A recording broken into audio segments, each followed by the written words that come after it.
Welcome to our channel. నేను Naveen. బల్గంతో famous అయిన వేణు ఇప్పుడు నెటిజన్ల ఫైర్కి గురవుతున్నాడు. నెటిజన్లు ఎందుకు ఫైర్ అవుతున్నారు, ఆయన పైన అంత ప్రత్యేకంగా ఎందుకు కాన్సన్ట్రేట్ చేసి కమిట్ల వర్షం కురిపిస్తున్నారని మనతో మాట్లాడడానికి సినీ అనలిస్ట్ శ్రవణ్ గారు ఉన్నారు. సార్తో మాట్లాడతాం. నమస్తే అండి. నమస్తే అండి. సో బలగం వేణు పైన నెటిజన్స్ పెద్ద ఎత్తున ఫైర్ అవుతున్నారు. ఎందుకండి?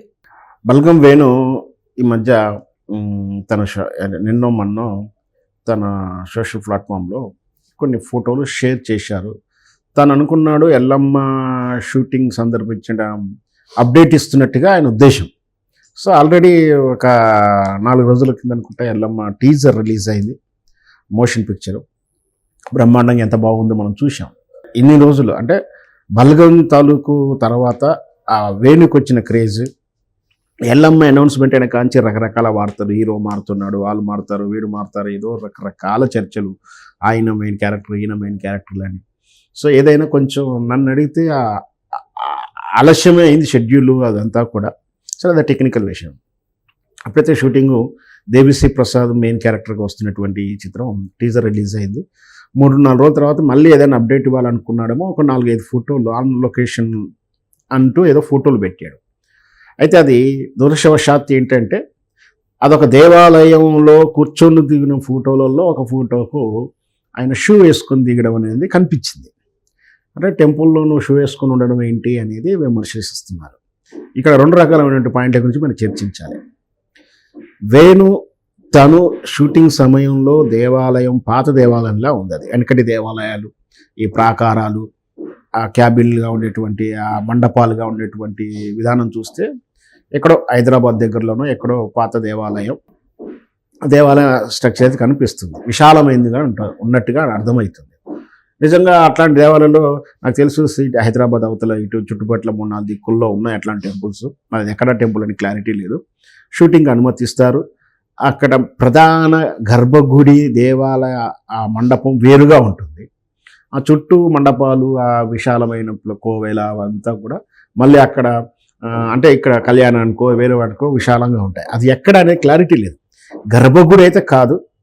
అక్కడ షూటింగ్ అనుమతించిన దగ్గర తను చేస్తున్నాడు. బహుశా ఆయన ఆ కూర్చున్న పిట్టగోడలు అవి చూస్తే ఆ కోవెల ఎక్కడో ఉన్న కాడిగా అంటుంది. కోవెల ఎప్పుడు కూడా గర్భాలయంలో అయితే ఉండదు, టెంపుల్ గర్భాలయంలో ఉంటూ ఉండదు, ఆ పక్కకి ఎక్కడో ఉంటుంది.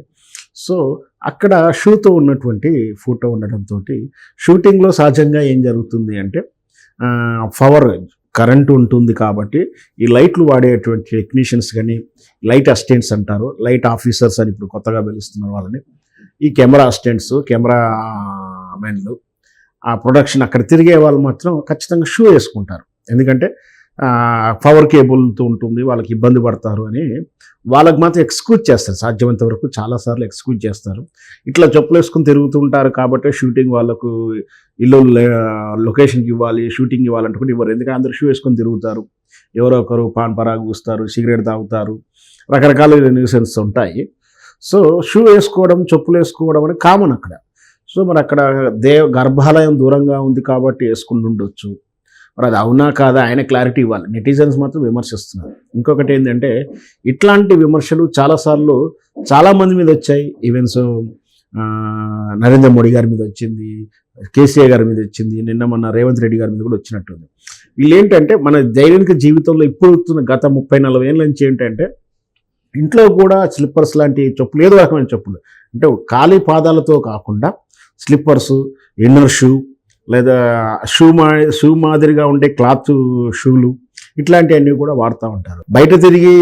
బయట అంటే క్యాజువల్గా బయట తిరుగుతున్నప్పుడు వాడినట్టు షూ చెప్పులతో తిరిగినప్పుడు కొంచెం ఆబ్జెక్షన్ చెప్పాలి. కానీ ఎంత తిరిగినప్పటికీ కూడా ఫోటో గుడి పైన తీసుకుంటున్నప్పుడు అట్లీస్ట్ ఫోటో కోసమైనా తీసి, అంటే కొంచెం సాంప్రదాయం ఉంటుంది కదా. ఇప్పుడు ప్రసాదంగా ఆయన ఇక్కడ ఏంటంటే ఆయన చీట్ చేయదలుచుకోలే. అంటే అరే ఫోటో మనం ఏదో షూ వేసుకున్న ఫోటో కాకుండా వేరే పెట్టాలని ఆయన ఒక సెకండ్ థాట్ అయితే ఆయన లేదు. ఆడ వర్కింగ్ స్టిల్స్ ఆడ కూర్చున్న దాన్ని ఏదో పెట్టిన దాంట్లో ఒకటి మాత్రమే ఆ షూ వేసుకున్న కాళ్ళతో కనిపిస్తుంది. కానీ అట్లాంటి పెట్టుకుంటే మీరు అన్నట్టు పెట్టుకుంటే బాగుండేది. నా పాయింట్ అది.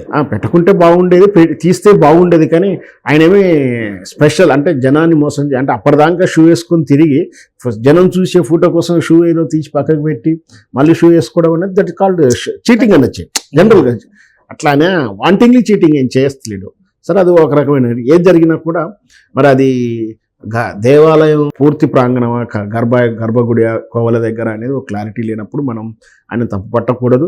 పైగా షూటింగ్ సమయంలో కొన్ని జాగ్రత్తలు తీసుకుంటారు కాబట్టి ఆ విషయం చూసిన తప్పు పట్టకూడదు. ఇది అదే ఇంతకుముందు చెప్పినటువంటి పొలిటికల్ లీడర్లు కూడా ఏంటంటే సహజంగా చాలామంది ఇళ్లల్లో, ముఖ్యంగా ధనవంతుల ఇళ్లల్లో ఇంట్లో తిరిగే చెప్పులు, ఇంట్లల్లో తిరిగే చెప్పులు సపరేట్గా ఉంటాయి, స్లిప్పర్స్గా ఉంటాయి. లేదా ఇప్పుడు ఈ మధ్య ఆర్థోపెటిక్ స్పెషల్ షూలో చెప్పుల్స్ వస్తూ ఉన్నాయి. షూ కూడా అలాగ ఉంటుంది, క్లాత్ వేరు కదా సార్.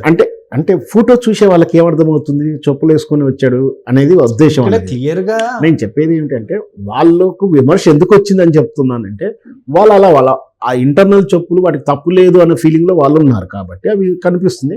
కానీ ఫోటో చూసిన ప్రేక్షకులు కానీ, ఆడియన్స్ కానీ, జనాలు కానీ, సోషల్ మీడియా ఫాలోవర్స్ కానీ దేవాలయంకి వెళ్ళినా కూడా, లేదు దేవాలయ ప్రాంగణం వెళ్ళినా కూడా ఆ ప్రోటోకాల్ అంటే అక్కడ మోడీ గారు ఆ తివాచి మీద నడుచుకుంటూ వెళ్తున్నాడు, టెంపుల్ లోపలికి వెళ్ళడానికి వెళ్తున్నాడు, టెంపుల్ వెళ్ళడానికి ఆ టెంపుల్ ముందు నుంచి వెళ్తున్న దాంట్లో కూడా షూనో చెప్పులో ఉన్నాయని ఆయన మీద విమర్శ. టోటల్గా ఏంటంటే ఇట్లా డైలీ లైఫ్లో ఆ చెప్పులు అనేది ఆ అవయవాలతోటి కూడుకునే అంతర్భాగంగా ఉండిపోవడం వల్ల చెప్పులు విడిచి నడవాలి దేవాలయంకి వెళ్ళినప్పుడైనా సోయి కానీ సెన్స్ కానీ మర్చిపోయిన విధానాలు ఉంటున్నాయి. ఇటు షూటింగ్ సమయంలో ఇట్లా వాడడం వల్ల ఇట్లాంటి విమర్శ వస్తున్నాయి. సరే ఏం జరిగినా కూడా వాస్తవాలు ఏం తెలవకుండా దాన్ని మనం తప్పు పట్టకుండా, మనం దాన్ని విమర్శించకుండా ఉండాలి అనేది నా ఉద్దేశం. సో నా క్వశ్చన్ ఏంటంటే, ఇప్పుడు పెద్దవాళ్ళు ఇళ్లలో చెప్పులు వేసుకుంటారు అంటే ధనవంతులు కాబట్టి గుడి లాంటి నిర్మాణమో లేకపోతే దాన్ని సపరేట్గా ఒకటి పెట్టుకుంటారు కాబట్టి, ఎంత ఇల్లు దేవాలయం లాంటిదైనా దేవుడికి ప్రత్యేకమైనటువంటి స్థానం ఇస్తారు. కానీ ఇక్కడ ప్రత్యేకంగా గుడి కనిపిస్తూ గుడి ప్రాంగణం అంతా ఒకటే కదా. అదే షూటింగ్ కన్వీనియంట్ కోసమే చేశాడు. అలాంటిది ఎల్లమ్మ లాంటి పెద్ద ప్రాజెక్టు దేవుడిది తీసుకున్నప్పుడు హిందూ దేవీ దేవతల పైన ప్రజెంట్ జరుగుతున్న ఈ ప్రచారాలు మంచి ప్రశ్న అడిగారు. మీరు అన్నట్టు కూడా గతంలో కూడా మనం ఎన్టీ రామారావు గారు శ్రీకృష్ణ వేషం వేస్తున్నప్పుడు సాత్విక ఆహారం మాత్రం తిని భూషయనం అంటారు, అంటే నేల మీదనే భూమి మీదనే నిద్రించేవాడు, లేదా మన ఈ పడక గదుల్లోనూ ఏసీ రూముల్లో నిద్రించకపోయేవాడు. కఠిన నియమాలు పాటించిన వాళ్ళల్లో ఎన్టీ రామారావు గారు బాగా ఉంటుంది. ఆ తర్వాత నాగేశ్వరరావు గారు చేశారని, ఆయనను చూసి చాలామంది ఆర్టిస్టులు అలాంటివి చేశారని. అన్నమయ్య చిత్రంలో సుమన్ గారు కూడా ఈ శ్రీ వెంకటేశ్వర స్వామి గట్టప వేస్తున్నప్పుడు అతను కూడా సాత్వికమైన ఆహారం తీసుకుంటూ ఏదైతే ఎన్టీ రామారావు గారు ఫాలో అయిన రూల్సే కొందరు చేశారు, అట్లాంటి ఆర్టిస్టులు కూడా ఉన్నారు. బట్ ఈ షూటింగ్ సమయంలో టెక్నీషియన్స్, కరెంటు ఇవన్నీ సమస్యలు ఉంటాయి కాబట్టి బహుశా అలా చేసి ఉండొచ్చేమో. లేదు అంటే గర్భాలయంలోకి కూడా అలాగే వెళ్ళిందంటే మాత్రం మనం తప్పు పడాల్సి ఉంటుంది. Right. Thank you sir, thank you so much.